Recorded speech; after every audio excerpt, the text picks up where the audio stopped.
Howdy folks, another David Sanborn transcription. Thanks to Corky Miller in the comments from the previous video. This is a saxophone solo I had never heard before. I'm not familiar with Steve Forbert. I don't know the album Alive on a Revival, recorded in 1978. I didn't know the track Big City Cat, where this comes from. So thanks, Corky, for sharing this with me. When I first heard this solo, I've got to admit, I didn't think it was Sanborn. I'm like, man, is this Jay Beckenstein instead? Spyro Gyra around 1978 or so? It sounds similar, but, you know, closer inspection, yeah, it's Dave. It's just a little out of his standard style. Could be the groove. Could be how he was instructed. Who knows? But anyway, let's give it a listen to this very, very short solo, and then we'll talk about it.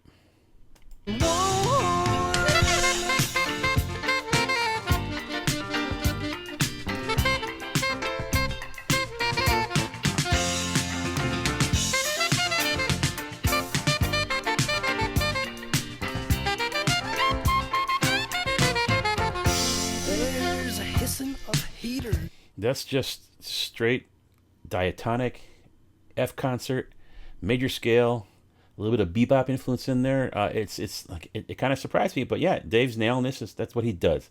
That's what he did. I hate using past tense with him, but yeah, it's about simplicity. A lot of musicians want to play their chops when they get a chance to be featured, to get solo recordings, whatever. No, just keep it straight with the idiom.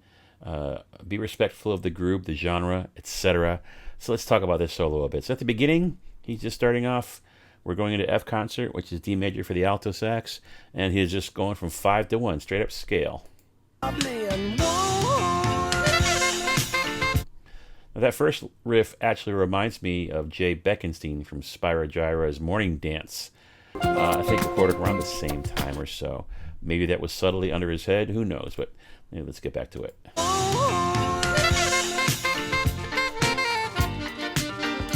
That's just Charlie Parker. That's just straight up bebop influence and pop music right there.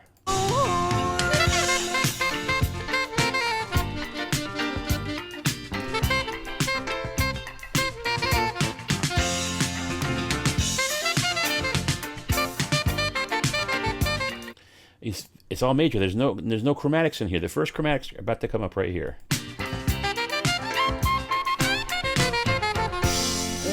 Kind of a honky tonk feel. That last measure, I struggled. I think there's a slight stutter, a little extra note in there.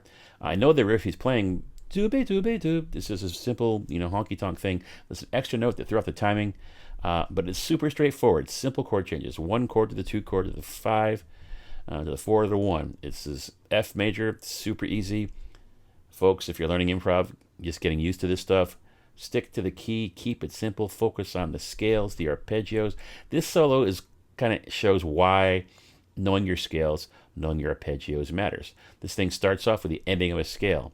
The riff near the end is an arpeggio. So in the second half of this is a scale. So it's keeping it real basic, not trying to get too fancy. I want to listen one more time. This is just a happy, kind of a fun thing.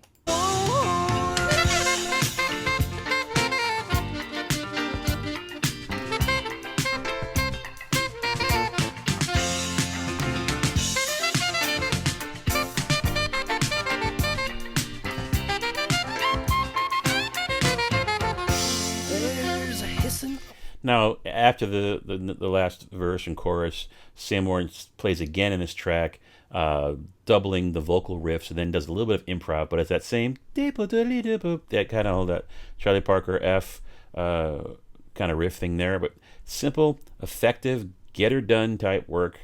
I'm sure Dave walked in the studio, what you got, boom, take one, out of here. Yeah, good, simple, great, easy to play music. Practice with this, play along with it, listen to the articulation, listen to how he lays back. He's just feeling it, and it ended up being a great product. So thanks, Corky, for recommending this formerly unknown tune to me, and we'll see what you guys drop in the comments for the next stuff. I'm happy to do the stuff. Suggest some solos, but not the popular stuff. Find me the nuggets, the gems, the stuff I've never heard of, the hidden things that you think deserves some more recognition and praise, so we can celebrate Dave's life and influence on all of our music. Thanks so much, guys. Have a great day. Thanks for watching.